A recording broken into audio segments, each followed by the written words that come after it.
I didn't get a phone call from Bill Clinton before I jumped in the race. Did any of you get a phone call from Bill Clinton? I didn't. Maybe it's because I hadn't given money to the foundation or donated to his wife's Senate campaign. Hillary Clinton lies about Benghazi. She lies about emails.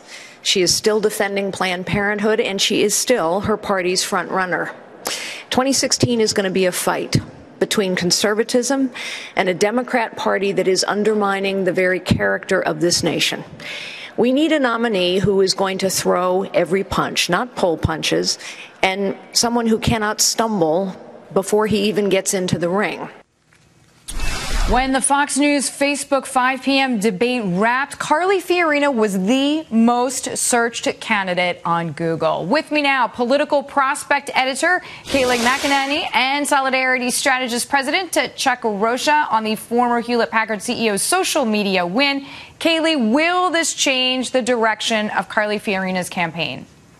I think so. Look, she showed herself last night to be kind of an anti-politician figure, which I think this country's craving. This country doesn't want the buttoned-up politician. This country wants someone like Kayleigh Fiorina, who has been successful, who's not a politician.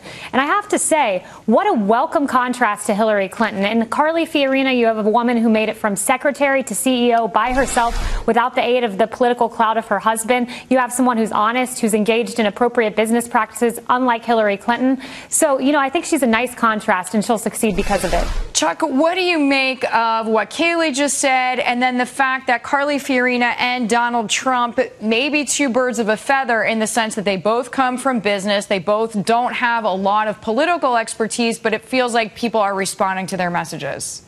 Well, Kayleigh is right about the frustration out there. People are sick and tired of being sick and tired, and that's why you've seen Trump rise to the top. People want to hear an honest answer. They feel disenfranchised by both parties, to be honest. And I think what I see in my work as a political consultant, there's not much motivation on either side. So I think she's filling a void, and she had to step out on this part 2 of the Republican Hunger Games and try to make a name for herself. And I think she did a great job. I'll give her credit, because you needed to be out there, you need to be loud and be heard, and she did a good job.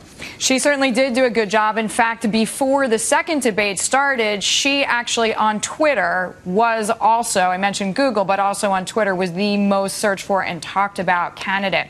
So from Fiorina to Florida Senator Marco Rubio, he caused a stir when he said websites such as Amazon are killing jobs. This country is facing an economy that has been radically transformed. The largest retailer in the country, in the world today, Amazon, doesn't even own a single store. And these changes have been disruptive. They have changed people's lives. The jobs that once sustained our middle class, they either don't pay enough or they are gone. And we need someone that understands that as our nominee. So, Kayleigh, what is your take on that? Because it's all well and good to be nostalgic and wish for times past when there were more mom and pop shops. But, I mean, that horse left the barn something like 50 years ago.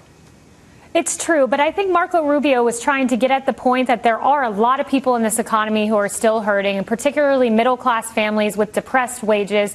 And he was trying to make the point, look, I understand your situation. The answer is not, changing the private sector. Obviously, Amazon can do what it's doing. We live in a capitalist society. But he was making the point, I get you are still hurting. Obama can act like there's a rosy economic picture. That's not the case, and I'm here to help you create jobs, deregulate, make a palatable economic climate. And Chuck, to Kayleigh's point, I also heard Rubio at another moment during the debate say, I know what it's like to be middle class. I know what it's like to have to live paycheck to paycheck. And it was an attack on Hillary Clinton, saying she will not understand that, no matter what she says.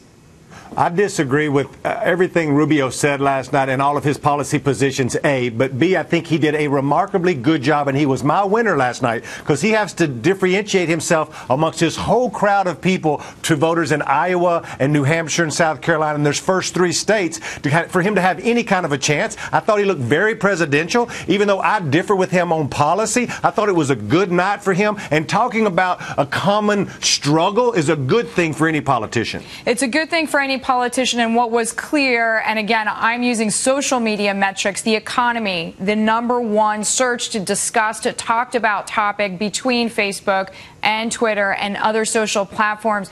Who said the item, the statistic, the idea that made the most sense to you about the economy, Kayleigh? You know, I'd say I think Chris Christie had great economic positions. Marco Rubio as well. I think the point you made about the paychecks really resonated. He said, Hillary Clinton, who is she to lecture me about living paycheck to paycheck when I grew up in a family that lived paycheck to paycheck? He made the point about student loans. You have a lot of young people who are still hurting badly in this economy. And he made the point, I paid back $100,000 in student loans. I understand your economic struggle. I think that resonated. It was a great economic message to get out there. We don't have a rosy picture. I think it was Marco Rubio that won the day on the economy. All right. Now, speaking of winning the day and social, Trump left everyone behind. In fact, even on Politico is the 5 most unbelievable things that Donald Trump said last night. Here's one of them. If I ask them, if I need them, you know, most of the people on this stage I've given to, just so you understand, a lot of money. Not me. Not me. But you're welcome to give me a check, Donald, if you'd like. Many of them. Actually, to be clear, That's he right. supported Not Charlie Crist. Not much. Charlie, but I have. Donald, if you end your campaign, I hope you will give to me. Good. Okay. Sounds good. Sounds good to me, Governor. I will tell you that our system is broken. All right, so we trailed off a little bit there, but I mean, that was great, right? Essentially, he called out every single politician on that stage. Kayleigh, does this help or hurt his brand, or is it more concerning that he didn't rule out running as an independent?